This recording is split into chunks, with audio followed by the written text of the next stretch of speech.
Don't come from a rigid Pakistani family. And in Singapore, we embrace all cultures, all religion, and also our parents, although we had our Muslim and Pakistani values, they still trusted us. I wanted to study journalism, and I had a choice to either come to Great Britain to study that or go to Pakistan. But when I arrived in Pakistan, I was completely shocked by the poverty that I saw there. I told my father, I said, I don't think I can study or live in an environment where people were, treated as second class or third class citizens. And I found in Barton Hill, the area where my in-laws had lived, to be a very white, predominantly white working class area. I came into contact with some Asian families who lived in the high-rise flats in Barton Hill, as well as in the neighboring areas of Easton. And I asked the women what opportunities they had for themselves. They were experiencing poverty. They had nothing. And my husband Ikram had already gone in May. So in December I joined him. They spoke Arabic a lot, and people lived, a lot of expatriates live in apartments, and people kept to themselves. And I was a little bit isolated, started to meet the neighbors around. And then gradually I just asked the women, we were to get together for coffee mornings, and there were Japanese, and there were Egyptian, Lebanese, English, and Australians. Well, when we returned in 1985, that was a year after my father-in-law had passed away. And in those days, racism was quite rife. I became a full-time carer because my mother-in-law was getting a bit more frailer. I met a volunteer coordinator, and she introduced me to some of the projects there in Barton Hill settlement. There was a crash there, and there was a playgroup, and there was the advice center and day center, of course. But the center was very, very Eurocentric. I couldn't ask my mother-in-law to come to the center because of language, the whole culture, the whole environment, diet, and the management of the center were not willing to change and willing to make it a bit more inclusive. We didn't have a crash, any childcare facilities to attend the classes. The crash workers in Barton Hill settlement couldn't understand what the children were saying. Zara set up the childcare classes as well. She employed some crash workers, and I had young children which I was taking with me some days, and they were in the crash while I was learning English. Our language is Urdu and Punjabi. So this country I came here, I learned for slowly. When I had to give a first speech in front of, I think more than 100 people, and even my husband said to me, I don't believe like you have done that. And I was nervous then, but I did it.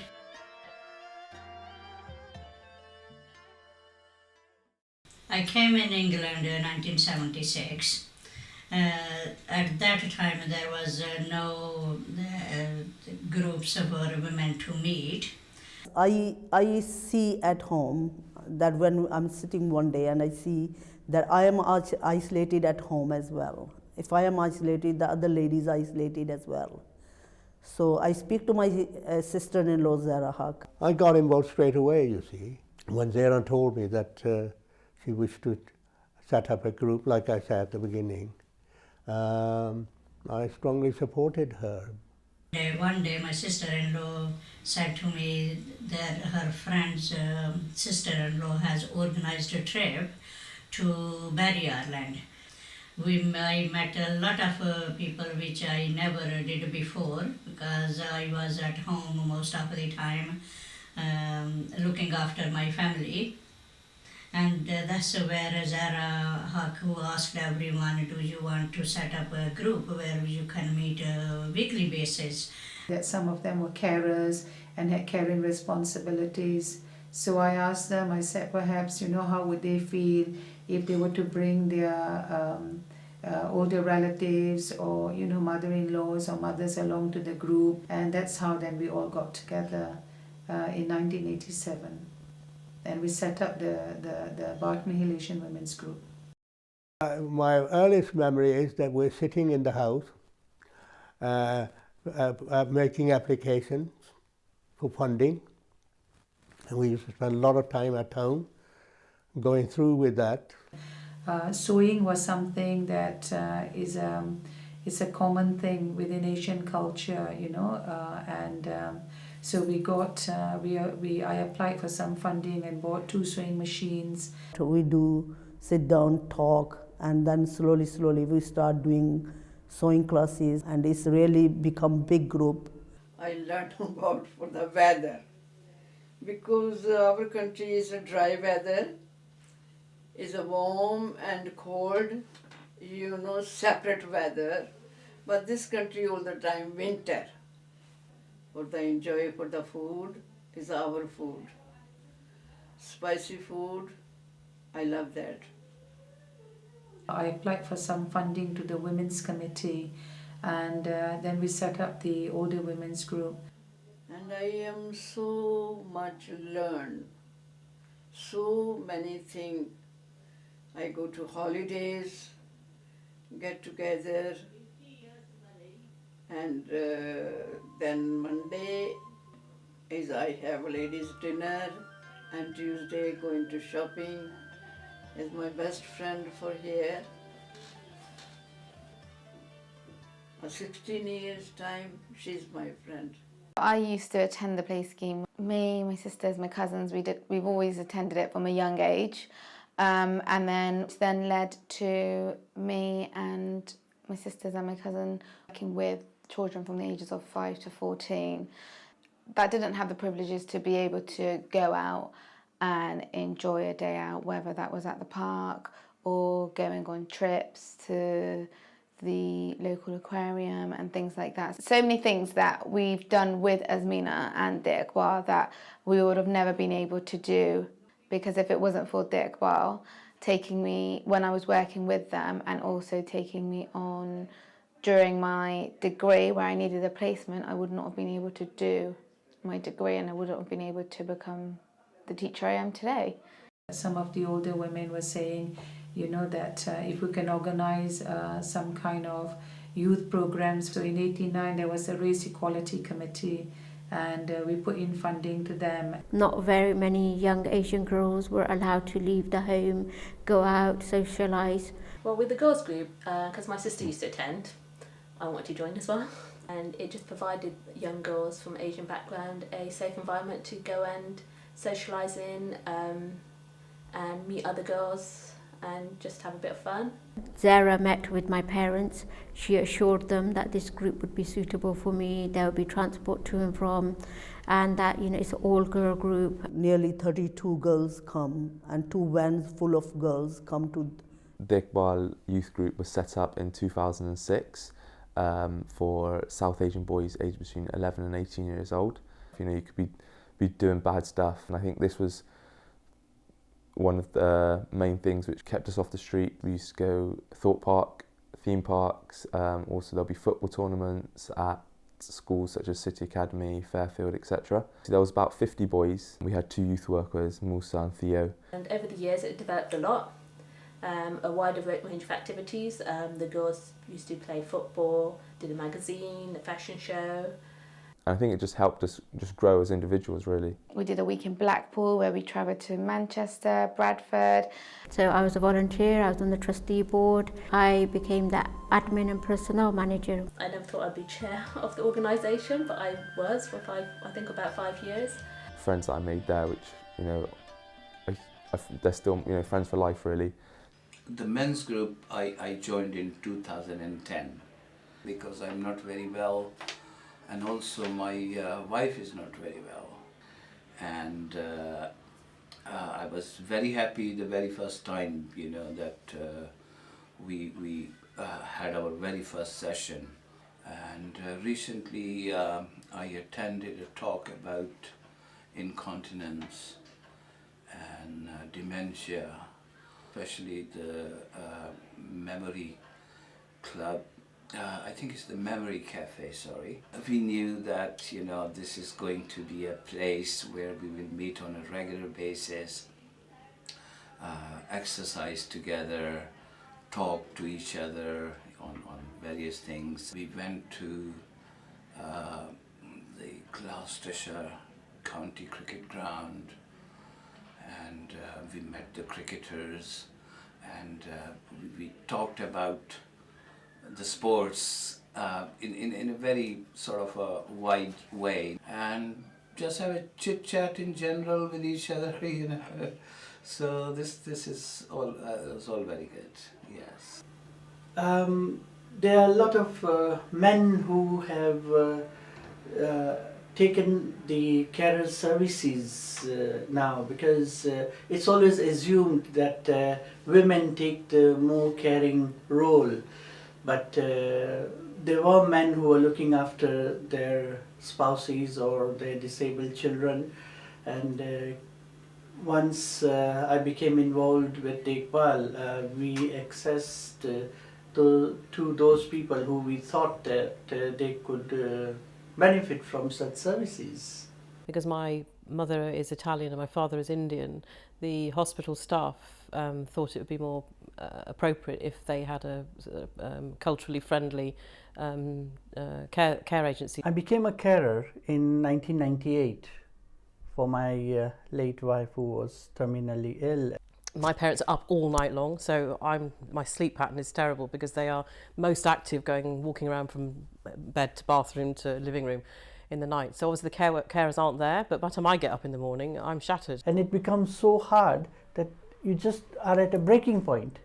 Because daytime you're looking after the kids, you're collecting them, dropping them at school, trying to arrange your meals. Then the caring role for the wife is there as well, and there is that much only you can do. Very much when the manager came to my house initially with the initial visit, and she introduced me to 3 care workers, and she said to me that these 3, I'm introducing you to 3 because over the period of time, should one be away, you'll always get one of these 3 people. 3 years, more than 3 years in, we have still got the same ladies coming to visit my parents. Coming to Dhek Bhal made me realize that I could get time away from home, a me time, time where I could relax and go back home fresh to look after the caring, taking on the caring role. So when I come home from work, he will say to me, "Rehanna, can you imagine? I've had the best shave ever." You know, and he's like so full of it because he can't believe that somebody else will come and offer this sort of level of care for him. I became involved with the Carers project as well, because some of the services out there were not culturally appropriate. Well, they treat my parents like members of their own family. I mean, they refer to my parents as uncle and auntie, which I think is the standard form of address with Dhek Bhal, which I think is lovely. And I feel as well that I'm not alone. My role is to support and advise the trustees in achieving the overall aims and objective of Dhek Bhal. It's also to support and advise the trustee in all Dhek Bhal's financial and operation matters as and when they are required. Even the work in the office, I enjoy doing that every day. I have become so far. Then I'm a care manager, managing 50 staff.